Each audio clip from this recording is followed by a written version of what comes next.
AMD just dropped a major new gaming GPU out of nowhere. We have specs, performance, and it's already available. But before I get to that, AMD and Intel are about to clash like never before, and RX 10000 GPUs could finally fix pricing. Welcome everyone to Gamer Melt.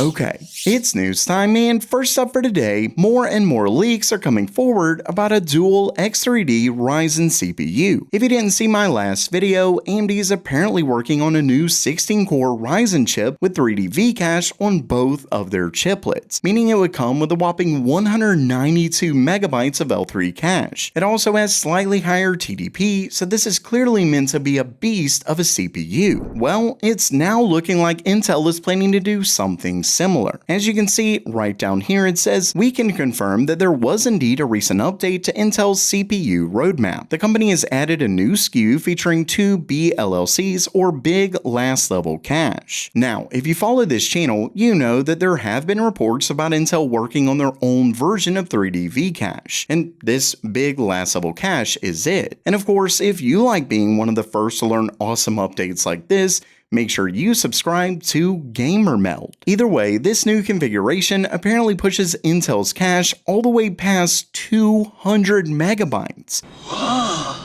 With that said, keep in mind that AMD's version is based on Zen 5, so it'll likely come pretty soon, while Intel's wouldn't come until Nova Lake. Not only that, but there's an interesting take from one Usmis, who's a developer of quite a bit of Ryzen tools. And according to him, it states, "I can't confirm this, but AMD is really worried about performance degradation due to heterogeneous cache asymmetry since Microsoft can't do anything about it." Basically, if this is right, AMD is worried about having two chiplets with different amounts of cache hurting performance. He goes on to state that in January 2025, AMD stated that developing such a solution was not economically viable and is a highly specialized niche. Now, I can say that it does make sense because accelerated inference of large language models provides a boost. Basically, he's saying that this is now economically feasible because of AI, large language models, all of that. Now, obviously, this should still be a beast of a gaming CPU, but of course, time, as always, will tell. But first, August is Micro Center's Build, Upgrade, Save event, which means a massive sale on build your own PC parts. And they sponsored today's video so I can tell you all about it. Like this incredible deal on a Ryzen 9800 X3D. At just $429.99, it's the cheapest price I've ever seen on it. Or this 7700X for just $220. They also have some incredible deals on a ton of Samsung SSDs. Really, they've got deals galore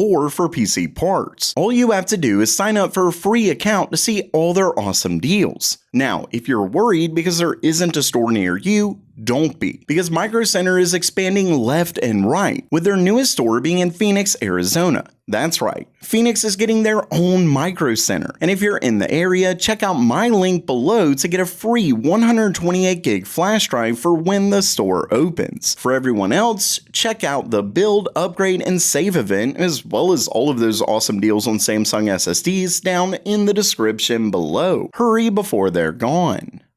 And next up for today, I have a pretty huge update on the recent leak I covered about AMD's RX 10000 GPUs. Remember, this is the leak that claims AMD is working on a GPU that would challenge NVIDIA's RTX 6090. I'm talking it comes with more than double the cores of the 9070 XT. Well, in a new video from Moore's Law is Dead, he shares this little snippet about performance.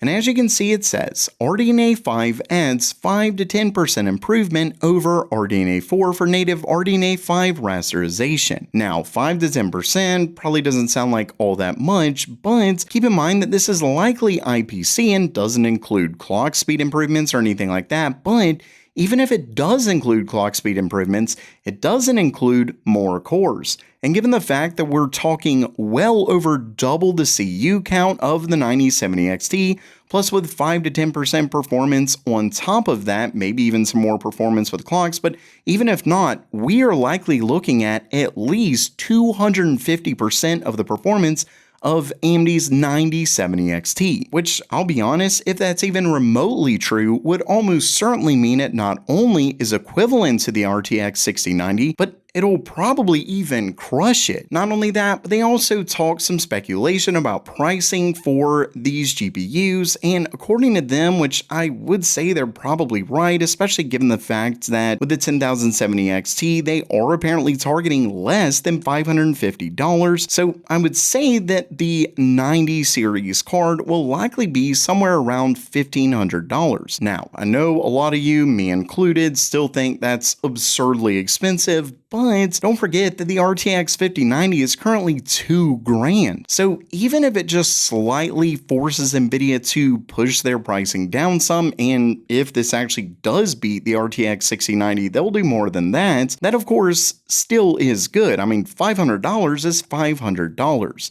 And personally, I really think any step in the right direction with this is definitely good.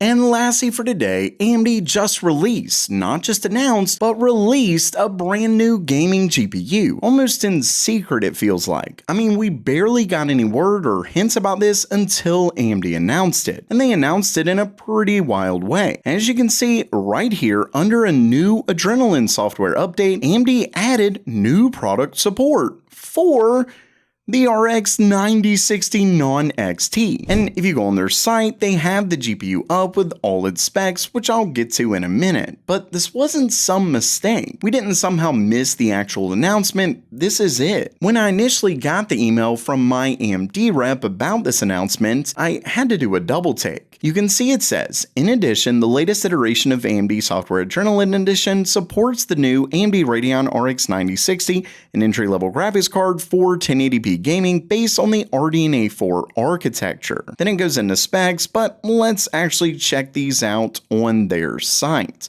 You can see we have the RX 9060 and it comes with 28 compute units, which is actually not too many less than the 32 compute units of the 9060 XT.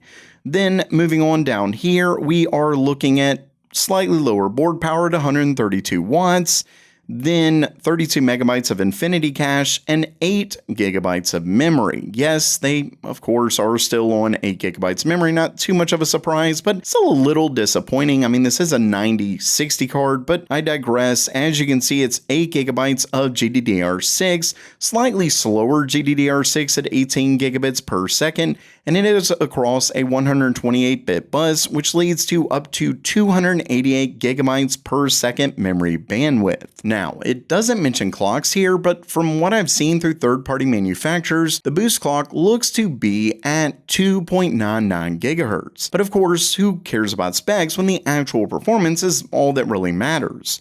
Luckily, AMD does share some benchmarks on this page right here, and you can see that this is very much a 1080p card, though it does perform fairly well in modern games, and I try to compare it to other benchmarks, but it's really hard to pinpoint an accurate comparison because even if it's the same game, well, it does say ultra settings here, there are other settings to mess with, plus it depends on the scene, so it's really hard to say for sure. But when looking at FP32 compute and everything, I'd say the 9060 XT is likely around 15 to 20% faster. I'm assuming, given the name, that it's meant to challenge the RTX 5060, though we'll obviously have to wait for reviews to say for sure. Either way, believe it or not, the new GPU is already available. As you can see in the email from AMD, it says this new graphics card will be available in PCs from select system integrators starting today. Now, that makes you think that AMD won't be selling these as DIY cards, but luckily we're seeing some board partners announce third-party versions of the card, so they do seem to be headed that way. But clearly AMD hasn't opened that up just yet, so we don't have pricing or anything for standalone cards as of now.